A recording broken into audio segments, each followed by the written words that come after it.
창세기 3장 4절에서 5절 말씀입니다. 뱀이 여자에게 이르되 너희가 결코 죽지 아니하리라.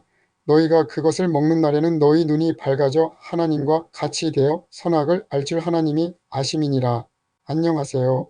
창세기 3장 특별히 사탄이 하와를 유혹하는 4절과 5절 말씀은 단순한 에덴 동산의 사건을 넘어 인류, 역사 전반에 걸쳐 나타나는 다양한 종교와 세계관, 철학의 근본적인 왜곡이 어떻게 시작되었는지를 보여주는 중요한 본문입니다.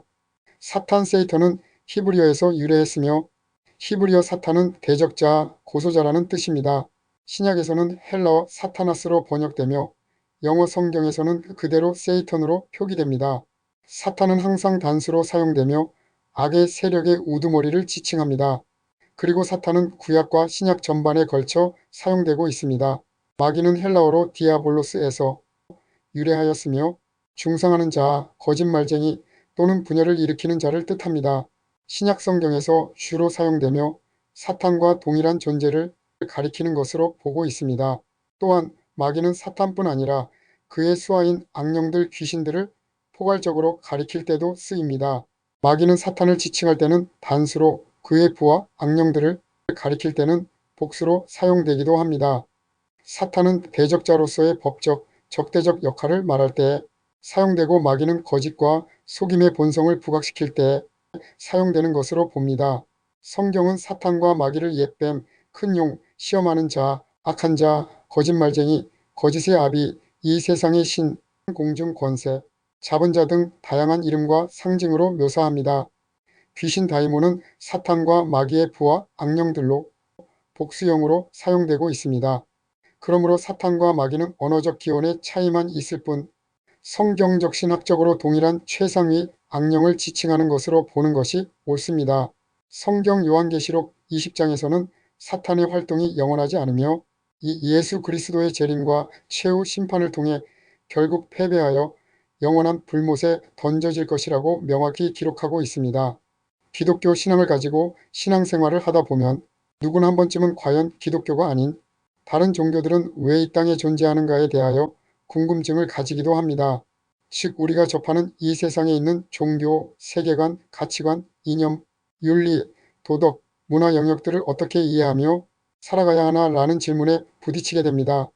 저처럼 어릴 때부터 신앙을 가진 분들도 그렇겠지만 특히 도중에 나이 들어 예수님을 믿게 된 분들에게는 세상의 종교와 철학, 가치관과 세계관이 내가 믿는 기독교 신앙과는 어떤 차이가 있고 그 둘 사이에 충돌이 생길 경우 어떻게 해결해야 올바른 것인가에 대한 대답을 찾기가 어려울 것입니다. 타 종교와 철학 그리고 세계관 등이 인류 사회에 표면적으로 순기능적이고 긍정적인 영향을 미치는 것처럼 보이지만 이것들을 어떻게 분별해야 하고 어떤 판단을 내려야 할지 당황할 때가 있는 것이지요.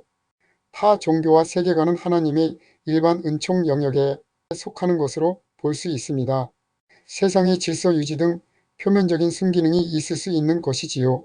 마치 제약된 인간 사회의 무질서를 막기 위해 하나님께서 정부나 왕을 허용하신 것처럼 이 세상의 일반은 총으로 타 종교를 허락하신 것이라 볼 수 있는 것입니다.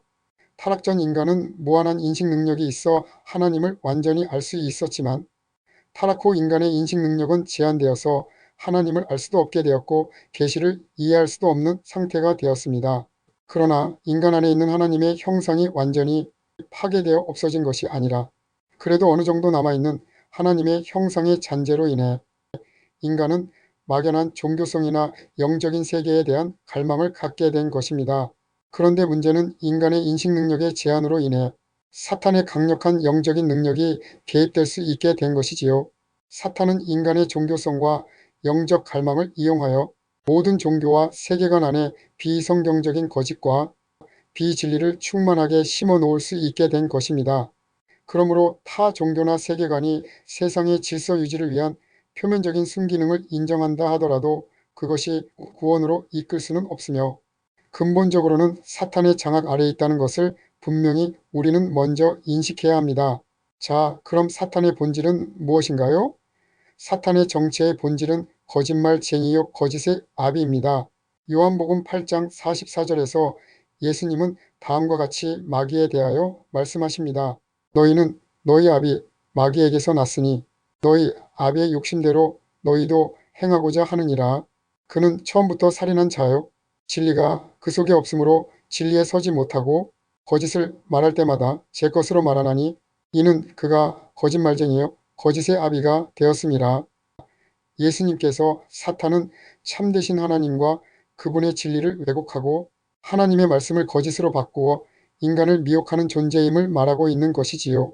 사탄이 퍼뜨리는 거짓말은 겉으로는 매우 그럴듯하게 보인다는 특징이 있습니다. 이 그럴듯함 때문에 인류는 사탄의 거짓에 쉽게 넘어갔고 그 영향은 오늘날까지 이어지고 있습니다. 사탄이 에덴 동산에서 하와를 유혹하며 했던 최초의 4가지 거짓말이 바로 인류 역사의 모든 왜곡된 종교와 철학과 사상과 세계관과 가치관 그리고 이념과 문화의 근원이 되었습니다. 사탄이 창세기 3장에서 하와에게 속삭인 4가지 거짓말은 다음과 같습니다. 첫 번째 거짓말은 너희가 그것을 먹는 날에는 결코 죽지 아니하리라 라는 것입니다. 아담과 하와는 선악과를 먹고도 당장 육체적으로 죽지 않았기에 사탄의 말이 진실인 것처럼 느껴졌습니다. 그러나 하나님께서 말씀하신 정령 죽으리라는 것은 단순한 육체적 호흡의 멈춤을 넘어 하나님과의 관계가 끊어지는 영적인 사망을 의미한 것이지요. 더 나아가 죄의 결과로 찾아오는 육체적 죽음과 하나님으로부터 영원히 단절되어 지옥에 이르는 둘째 사망까지 포함하는 것이었습니다. 사탄은 이 죽음의 참된 의미를 왜곡하여 너희는 죽지 않는다는 거짓말을 유포했습니다. 이 거짓말은 인류 역사 속에서 불로장생을 향한 끊임없는 욕망으로 나타났습니다.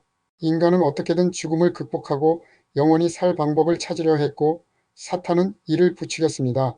도교의 신선 사상과 불사약 추구가 대표적이며 심지어 금이나 순을 먹거나 연금술을 통해 불사약을 만들려다 목숨을 잃는 일까지 벌어졌습니다. 이 거짓말은 또한 육체는 죽더라도 영혼이 다른 형태로 다시 태어난다는 윤회 사상과 환생설로 발전했습니다. 인도 문화권에 깊이 뿌리내린 이 사상은 인간이 겪는 고난이나 처지를 과거 자신의 생의 업보로 여기게 만들어 현실의 어려움을 극복하고 개선하려는 의지를 무력화시키는 경향이 있습니다. 삶의 고통 앞에서 죽음을 두려워하기보다는 담담하게 받아들이거나 심지어 소신공양처럼 스스로 목숨을 끊는 행위조차 윤회 사상 아래서는 해탈의 과정으로 왜곡되기도 하였던 것입니다. 윤회 사상은 역사를 시작도 끝도 없이 반복되는 순환론으로 보게 하여 하나님께서 목적을 가지고 이끌어 가시는 직선적인 구속 역사관과는 완전히 대립되게 만든 것이지요.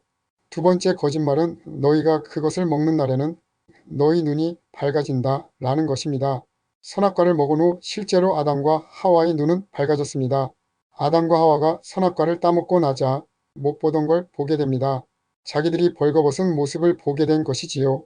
선악과를 따먹기 전에는 벌거벗은 모습이 안 보였습니다. 선악과를 따먹은 이후에는 그것이 부끄럽고 수치스럽게 보였습니다. 눈이 밝아진 것이지요. 서로 벌거벗은 모습이 부끄럽게 느껴졌고 자신들의 부족함과 연약함을 보게 되었습니다. 이는 하나님 앞에서 완전하고 자족적인 존재였던 인간이 타락 후 부끄러움과 불안을 느끼는 존재가 되었음을 의미합니다. 자족하지 못한 인생의 시작이 된 것입니다. 이게 눈이 밝아져 가지고 생긴 현상들입니다. 눈이 밝아진 것은 맞지만 그것은 하나님처럼 세상을 아름답고 선하게 보는 긍정적인 의미가 아니라 오히려 자신과 세상의 어두운 면을 보게 되는 부정적인 면으로의 밝아짐이었습니다. 세 번째 거짓말은 너희가 그것을 먹는 날에는 너희가 하나님과 같이 된다 라는 것입니다. 이것은 사탄 자신의 교만과 타락 동기 그 자체였습니다. 사탄은 피조물인 인간에게 감히 창조주와 동등해질 수 있다는 거짓된 욕망을 심었습니다. 인간은 결코 하나님처럼 될 수 없습니다. 이 거짓말은 신인일치, 신인합일 사상으로 발전했으며 이는 신비주의와 범신론으로 이어졌습니다. 범신론은 인격적인 하나님을 부정하고 우주 만물 전체가 신이라고 주장합니다. 이 사상 아래서는 나라는 개별적인 인격과 세상의 다양성이 무의미해지고 우주 안에 흡수되어 사라지는 것을 구원이라 여깁니다. 이것이 범하 일체 사상이지요. 불교 열반이나 해탈은 나라는 존재가 사라져 없어지는 것을 의미합니다. 이러한 신인합일 사상은 다양한 신비주의 형태로 나타났습니다. 인간이 자아를 비우고 황홀경이나 신비한 경험을 통해 신과 하나 되려고 시도합니다. 동양 종교의 명상, 요가, 단전호흡 등이 자아를 소멸시키고 신과 합일하려는 수단으로 사용된 것이지요.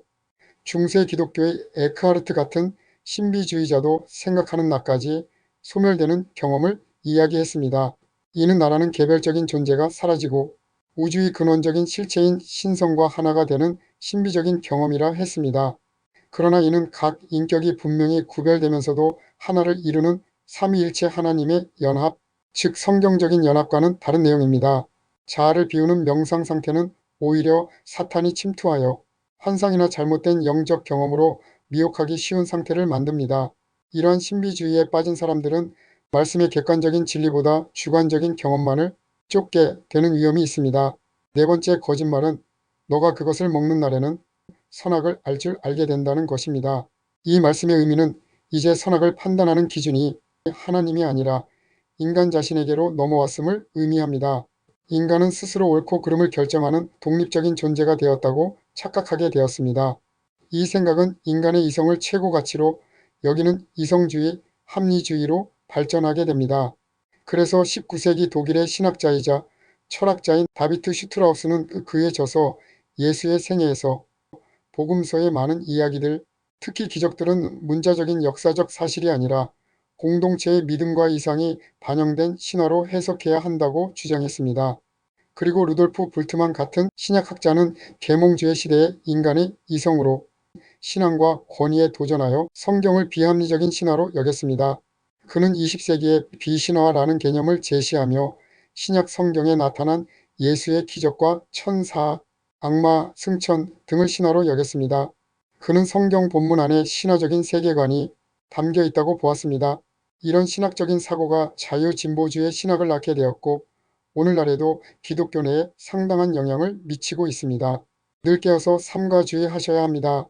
또한 당시의 인간의 이성으로 유토피아를 건설할 수 있다고 믿었지만 그 결과는 세계대전과 같은 처참한 재앙뿐이었습니다. 또한 선악의 기준이 인간에게 달려있다는 생각은 상대주의와 포스트 모더니즘으로 이어졌습니다. 문화나 상황에 따라 선악의 기준이 달라지므로 절대적인 진리는 없다고 주장하게 된 것이지요. 이는 결국 나나 너나 다 똑같다. 결정된 진리는 없다. 노력해봐야 큰 의미가 없다는 식의 허무주의와 무기력을 낳게 하였습니다. 또한 이 거짓말은 인간 스스로의 행위나 도덕적 노력으로 구원받을 수 있다는 율법주의와 도덕주의로도 나타났습니다. 유대교나 이슬람교가 대표적이며 교회 안에서도 내가 얼마나 열심히 봉사했는데, 내가 얼마나 경건하게 살았는데 하며 자신의 의를 내세우는 모습으로 나타나기도 합니다. 그러나 성경은 우리가 구원받는 것도 성화되는 것도 오직 그리스도의 십자가 공로와 하나님의 은혜로만 가능하다고 가르칩니다. 우리가 믿음이나 선한 행위를 자랑하는 순간 그것은 나의 의가 되어 바리새인과 같은 신앙의 함정에 빠지게 되는 것이지요. 결론적으로 사탄이 창세기에서 시작한 이 네 가지 거짓말은 인류 역사의 모든 종교, 문화 속에서 변형되고 확장되며 혼합되어 오늘날 지구상의 수많은 종교와 세계관, 철학과 사상으로 나타난 것입니다. 과학 숭배주의나 뉴에이지 운동, 종교 통합 운동 등등 현대의 다양한 종교와 문화 속에서도 이러한 사탄의 거짓말들이 교묘하게 작동하고 있음을 볼 수 있습니다. 이 네 가지 거짓말은 유혹이기도 하지만 진리 자체를 흐리게 하는 비진리의 왜곡된 말임을 알아야 합니다. 인류 역사 가운데 사탄이 종교나 철학, 사상이나 이념, 그리고 가치관과 세계관으로 인류 역사 가운데 계속하여 거짓말을 해왔습니다. 아직도 수많은 사람들이 이 거짓에 속아 넘어가고 있습니다. 이 사탄의 네 가지 거짓말은 하나님의 진리를 분별치 못하게 하는 근본적인 거짓말임을 알아야 합니다. 오늘 본문은 이 마지막 시대를 사는 성도들에게 죄를 짓게 하고 하나님을 멀리하게 하는 실질적이고 구체적인 유혹들입니다. 지금도 사탄은 계속하여 세상의 영적으로 해로운 사상과 이념, 철학과 가치관, 세계관 등을 퍼뜨려 성도들의 영적인 상태를 혼미하게 만들려고 울부짖는 사자처럼 삼키려고 발악을 하고 있음을 알아야 합니다. 그러나 오직 살아계신 하나님과 우리 죄를 위해 십자가에서 죽으시고 부활하신 예수 그리스도를 믿음으로만 우리는 사탄의 거짓에서 벗어나 참된 생명과 구원을 얻을 수 있습니다. 이 예수 그리스도의 십자가 공로를 믿고 그 앞에 우리의 모든 것을 내려놓을 때 우리는 영원한 생명을 얻고 하나님과 참된 연합을 누리며 세상의 어둠이 아닌 하나님의 빛 안에서 진정한 눈뜬과 분별력을 갖게 되는 것입니다. 우리가 예수님을 믿어 구원받았다는 사실에 날마다 감사해야 합니다. 그리고 사탄의 거짓과 관계 아래 흑암 속에서 허덕이는 세상 사람들을 불쌍히 여기는 마음으로 이 예수 그리스도의 복음만이 유일한 진리임을 담대하게 전해야 합니다. 사탄의 거짓말은 인류를 속이고 하나님을 왜곡했지만 오직 예수 그리스도의 십자가만이 참된 구원의 길입니다.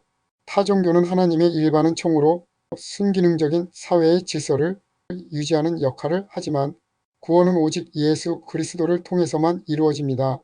그러므로 우리는 복음을 전하며 사탄의 거짓에서 사람들을 구해내는 사명을 감당해야 합니다. 요한복음 14장 6절 말씀입니다. 하나님의 말씀입니다. 예수께서 이르시되 내가 곧 길이요 진리요 생명이니 나로 말미암지 않고는 아버지께로 올 자가 없느니라. 아멘.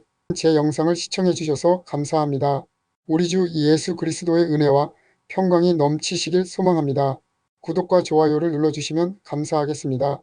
샬롬.